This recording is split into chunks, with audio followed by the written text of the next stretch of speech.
दुनिया में आपको जो काम करना है वो एक चीज है, आप उसे कैसे करते हैं वो अलग चीज है। जब आप दबाव की बात करते हैं तो आप ये नहीं कह रहे कि क्या करना है और क्या नहीं करना है, आप कह रहे हैं कि जीवन में चीजों को कैसे करना है।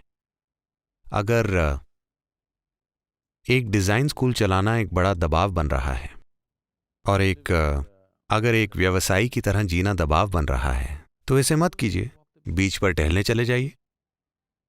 लेकिन वहां भी दबाव है ना? तो दबाव नौकरी या उस ओहदे के कारण नहीं है जिसे आप संभाल रहे हैं। दबाव और तनाव इसलिए हो रहा है क्योंकि आप नहीं जानते कि अपने शरीर को कैसे संभालें, अपने मन को कैसे संचालित करें और अपनी भावनाओं को कैसे संभालें। ये इंसानी सिस्टम इस धरती पर सबसे परिष्कृत मशीन है। क्या आपने इसका यूजर मैनुअल पढ़ा है? पूरी समस्या यही है।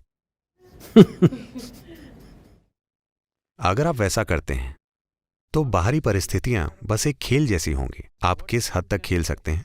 हो सकता है कि आप मेरी तरह ना खेल पाएं, लेकिन आप अपनी सर्वोच्च क्षमता से खेलेंगे और ये ठीक है। आपको किसी दूसरे की तरह नहीं खेलना है, लेकिन आपको अपनी सर्वोच्च क्षमता से खेलना चाहिए। अगर उसकी खोज नहीं की गई है, जब आप पर दबाव पड़ता है तो उसकी खोज नहीं हो पाएगी। जब आप पर दबाव पड़ता है, जब आप तनाव में होते हैं तो आप अपनी पूरी क्षमता के साथ नहीं जिएंगे। जब आप दबाव में हों तो छोटे मोटे काम भी नहीं हो पाएंगे। अगर आपके भीतर एक खास स्तर की शांति और मिठास है तो आपका शरीर और आपकी बुद्धिमत्ता पूरी तरह से काम करेगी।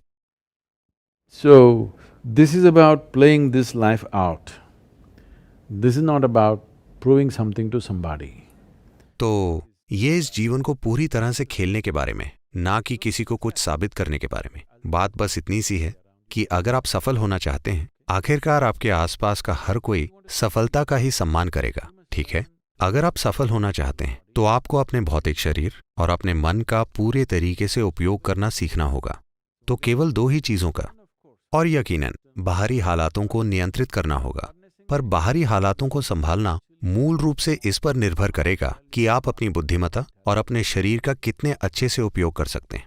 अब जब आप दबाव पैदा कर रहे होते हैं तो एक स्तर पर इसका मतलब है कि आपकी बुद्धि आपके खिलाफ हो गई है। यह आपके लिए काम नहीं कर रही, यह आपके खिलाफ काम कर रही है। किसी और को आपको पीड़ा देने की जरूरत नहीं है, आप उसे खुद ही पैदा कर रहे हैं। तो आप कह रहे हैं कि खुशी तभी आ सकती है जब आप सफलता प्राप्त करें? नहीं नहीं नहीं नहीं नहीं, मैंने ऐसा कुछ नहीं कहा। मैं ये कह रहा हूं कि अगर आप खुश हैं, सिर्फ तभी आपका शरीर और मन सबसे अच्छे स्तर पर काम करेंगे। अगर वे अपने सर्वश्रेष्ठ पर काम करते हैं तो आपकी अपनी काबिलियत और हमारे आसपास के हालात वो कैसे काम कर रहे हैं, इस पर सफलता निर्भर करेगी। आपकी सफलता सिर्फ आपकी योग्यता के बारे में नहीं है, हालात भी मौजूद हैं। ये सारी चीजें जिस तरह साथ आती हैं उससे सफलता का स्तर तय होगा।